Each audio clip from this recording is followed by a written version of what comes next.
പാഠം 236. പുതിയ പുതിയ സാഹസങ്ങൾ.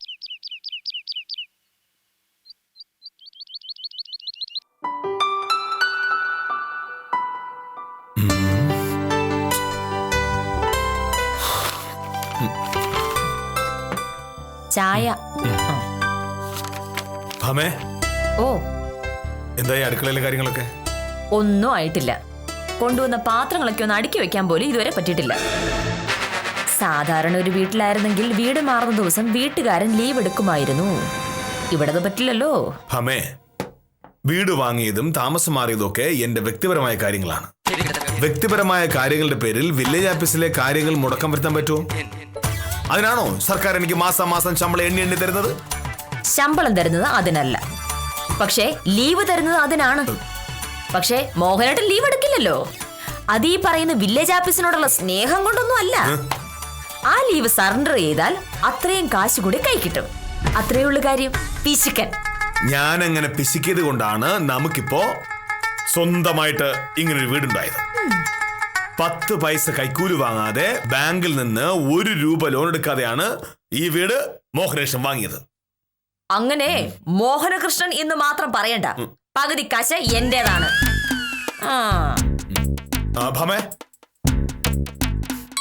എന്താണ് മോഹനേട്ടാ? ഞാൻ രാവിലെ പോലെ ആലോചിക്കുക, വേറൊരു പ്രശ്നമുണ്ട്. എന്ത് പ്രശ്നം? ആകെ നമ്മൾ കൊടുത്തത് 1 ലക്ഷം രൂപയാണല്ലോ. ബാക്കി 40 ലക്ഷം രൂപയുടെ ഫിക്സഡ് ഡെപ്പോസിറ്റ് പിൻവലിക്കണമെങ്കിൽ ഈ മാസം 20-ാം തീയതിയാകും. അതിനിടയില് ഈ ഗോപാലൻകുട്ടി ചേട്ടൻ വാക്ക് മാറിയാലോ? വാക്ക് മാറാനോ? എങ്ങനെ? 1 ലക്ഷം അഡ്വാൻസ് കൊടുത്ത് എഗ്രിമെന്റ് എഴുതി വാങ്ങിയതല്ലേ നമ്മള്. ബാക്കി പണം 30 ദിവസം കഴിഞ്ഞാൽ കൊടുക്കോളെന്ന് എഗ്രിമെന്റ് എഴുതിയിട്ടുണ്ട്. അതൊക്കെ ഉണ്ട്. പക്ഷെ അത് തെറ്റിച്ചാലും നമുക്ക് അയാളൊന്നും ചെയ്യാൻ പറ്റില്ലല്ലോ. അത് വെറും ഒരു എഗ്രിമെന്റ് അല്ലേ. ഈ പറഞ്ഞ 30 ദിവസത്തിന് മുമ്പ് വേറെ ആരെങ്കിലും കുറച്ച് അധികം കാശ് കൊടുത്താൽ അയാൾ മാറും. തീരാധാരം എഴുതി കൊടുത്തിട്ട് ഇങ്ങോട്ട് താമസം അറിയാൻ മതിയായിരുന്നു. രാവിലെ മുതൽ കുത്തിയിരുന്ന് ആലോചിക്കുന്ന കണ്ടപ്പോഴേ എനിക്കറിയാമായിരുന്നു എന്തോ സങ്കല്പിച്ചുണ്ടാക്കുക സാറെന്ന്. പ്രാന്താണോ? ഒരു വലിയ പ്രശ്നം വരുമ്പോ നിനക്ക് തമാശ കളിയാ? ഞാൻ പറഞ്ഞ പോലെ സംഭവിച്ചാൽ എന്ത് ചെയ്യും? മോഹനേട്ടാ, മലയാളത്തിലൊരു ചൊല്ലുണ്ട്, പുഴ വറ്റിയും പോയി തൊടലറ്റും പോയാൽ നായ കടിക്കില്ലേ എന്ന്. പുഴ വറ്റുക എന്ന് പറയുന്നതും തൊടലറ്റുപോവുക എന്ന് പറയുന്നതും എളുപ്പത്തിൽ നടക്കുന്ന കാര്യമല്ല. പിന്നെ എന്തിനാണ് ഇതിനെപ്പറ്റിക്ക് ആലോചിക്കുന്നത്? എന്നാലും മോഹനേട്ടാ, എനിക്കൊരു 100 കൂട്ടം പണി കിടക്കുക. ഒരു വീട്ടിലേക്ക് താമസം വന്ന ദിവസമാണ്. എന്തൊക്കെ ചെയ്താൽ കാര്യങ്ങളൊന്നും അടുക്കണിഞ്ഞിട്ടാവോന്നറിയോ? ദേ വന്ന കാപ്പി എടുത്തു തരാം. അതും കഴിച്ചിട്ട് മിണ്ടാതെ ആഫീസ് പോ. നോക്കി ഉത്തമം നന്നായി. ഞാൻ പറഞ്ഞ പ്രശ്നങ്ങൾ നിന്നെക്കാളും അവന് മനസ്സിലാവും. കാരണം അവൻ നിന്നെ പോലൊരു വക്കീലല്ലോ സാറേ. നിന്നെക്കാളും ബുദ്ധിയുണ്ട്. നമസ്കാരം സാറേ. എങ്ങനെയുണ്ട് പുതിയ വീട്ടിലെ താമസമൊക്കെ? താമസത്തിനൊന്നും കുഴപ്പമില്ല. പക്ഷേ വേറൊരു പ്രശ്നമുണ്ട്. വേറെന്തോന്ന് പ്രശ്നം? സത്യത്തിൽ ഇങ്ങോട്ട് താമസം മാറിയത് ഒരു എടുത്തുചാട്ടമായി പോയോ എന്നൊരു സംശയമുണ്ട്. ആന്ത് സാറേ ഇപ്പൊ അങ്ങനെ തോന്നായി?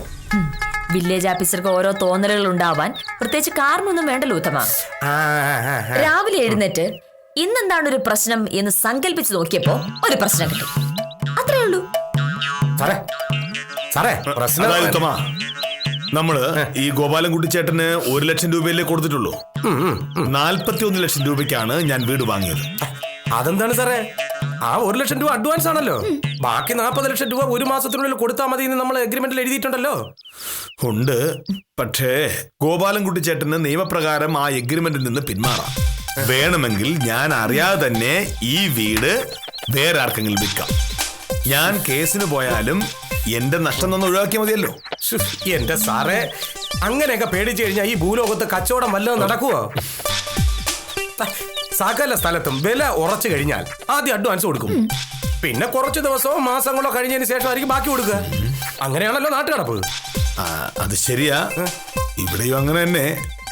പക്ഷേ ഞാൻ ധൃതി പിടിച്ചിങ്ങോട്ട് താമസം മാറിയത് അബദ്ധമായി. 1 മാസം കഴിഞ്ഞ് ബാക്കി പൈസ കൊടുത്ത് തീരാധാരം എഴുതിയിട്ട് ഇങ്ങോട്ട് മാറിയാൽ മതിയായിരുന്നു. അതായത് വില്ലേജ് ഓഫീസറുടെ പേടി ഇതാണ്. ലംബോദരൻ പിള്ളയുടെ വീട് വിട്ട് അവിടുന്ന് ഇറങ്ങി. ഇനിയിപ്പോ ഗോപാലൻകുട്ടി ചേട്ടൻ വാക്ക് മാറ്റിയാൽ ഇവിടുന്ന് ഇറങ്ങേണ്ടി വരും. ചുരുക്കത്തിൽ പെരുവഴിയാകും എന്നർത്ഥം. പേടിക്കാൻ വേറൊന്നുമില്ലാത്തപ്പോ സങ്കല്പിച്ചുണ്ടാക്കി പേടിക്കാൻ ഇതിലും നല്ലൊരു കാരണം വേറെ ഇല്ലല്ലോ. ഇവിടെ ഞാൻ എന്റെ സാറേ, ഇതാണ് പ്രശ്നം. അങ്ങനെയൊന്നും പേടിക്കേണ്ട കാര്യമില്ല. ഈ ഗോപാലൻകുട്ടി ചേട്ടൻ വാക്ക് മാറുന്ന ആളൊന്നും അല്ല. പക്ഷേ മനുഷ്യന്റെ കാര്യമില്ല ഉത്തമ. എപ്പോഴാ വേണ്ടാത്ത തോന്നുന്ന അറിയില്ലല്ലോ. കൂടുതൽ കാശുമായി മറ്റൊരാൾ വന്നാൽ അയാൾ ഇത് വേറെ വിറ്റാലോ? ഞാൻ പെരുവഴിയിലായി പോവില്ലേ? അതൊന്നും ഇല്ല സാറേ. അക്കാര്യത്തെ ഓർത്ത് പേടിക്കേണ്ട ഒരു കാര്യമില്ല. സാറിന് വീട് വാങ്ങി തന്ന ഞാനല്ലേ. ഇത് തീറാധാരം എഴുതി സാറിന്റെ കയ്യിൽ തരുന്നത് വരെ ഞാൻ സാറിന്റെ കൂടെ ഉണ്ടാവും. ഉറപ്പാണല്ലോ? ഉറപ്പ്. പിന്നെ സാറ് എന്നെയും ചെറുതായിട്ടൊന്ന് സഹായിക്കണം. എന്ത് സഹായം? ഓ, ഉത്തമന്റെ കമ്മീഷന്റെ കാര്യം. അത് പേടിക്കണ്ട. തീറാധാരം എഴുതുന്ന ദിവസം ഞാൻ ഉത്തമന്റെ കാശ് എണ്ണി എണ്ണി തന്നിരിക്കും. സാർ എന്തോന്ന് വർത്താനാണ് ഈ പറയുന്നത്? ഈ കച്ചവടം നടത്തിയ ഞാൻ കമ്മീഷൻ മോഹിച്ചിട്ടാണ്? അല്ലെങ്കിൽ തന്നെ ഈ നക്കാപ്പിച്ച കമ്മീഷന് വേണ്ടിയിട്ടാണോ ഞാൻ സാറിനെ സഹായിച്ചത്? എനിക്ക് ഒരു രൂപയിലും ഇക്കാര്യത്തിൽ കമ്മീഷൻ വേണ്ട. ശരി, പിന്നെന്ത് സഹായമാണ് ഞാൻ ചെയ്യേണ്ടത്? സാറേ, നമ്മുടെ റിയൽ എസ്റ്റേറ്റ് നടത്തുന്ന പ്രകാശനെ സാറിന് ഓർമ്മയുണ്ടല്ലോ? നടക്കില്ല. നാട്ടുകാരെയും സർക്കാരിനെയും പറ്റിച്ച് ഭൂമി കച്ചവടം നടത്തുന്ന പ്രകാശന്റെ കാര്യം എന്നോട് പറയണ്ട. 3.5 കോടി രൂപയ്ക്ക് ഭൂമി വാങ്ങിയിട്ട് 15 ലക്ഷം രൂപ വില കാണിച്ച് നികുതി വെട്ടിപ്പ്. ആധാരം രജിസ്റ്റർ ചെയ്ത സബ് രജിസ്ട്രാറെ പറ്റിച്ചതുപോലെ വില്ലേജ് ഓഫീസർ മോഹനേഷിനെ പറ്റിക്കുന്ന കരുതിയോ? സർക്കാരിന് കിട്ടേണ്ട മുഴുവൻ കാശും കിട്ടാതെ പ്രകാശന്റെ ഭൂമി പോക്കുവരവ് ചെയ്യുന്ന പ്രശ്നമേ ഇല്ല. സാറേ, ഞാൻ ഒന്ന് പറഞ്ഞോട്ടെ. ഞാൻ ഒന്നും പറയണ്ട. ഇത്തരം ഭൂമി തട്ടിപ്പുകാരുടെയും കള്ളന്മാരുടെയും വക്കാലത്തുമായിട്ട് എന്റെ മുന്നിൽ വരരുത്, വരരുത്, വരരുത്. ഞാൻ പലതവണ പറഞ്ഞിട്ടുണ്ട്. ഇനി ഒരു പ്രാവശ്യം കൂടി പ്രകാശൻ എന്നൊരു വാക്കൂടെ പറഞ്ഞ.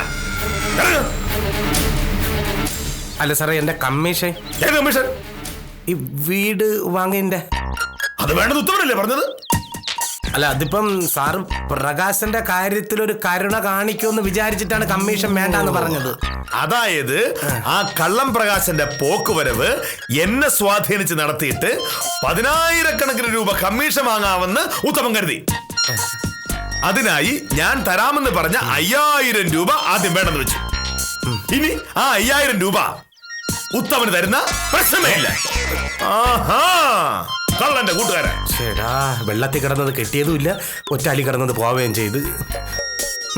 വീട് മാറിയാലൊന്നും മനുഷ്യന്റെ സ്വഭാവത്തിൽ ഒരു മാറ്റവും വരൂലെന്ന് ഇപ്പൊ എനിക്ക് മനസ്സിലായി.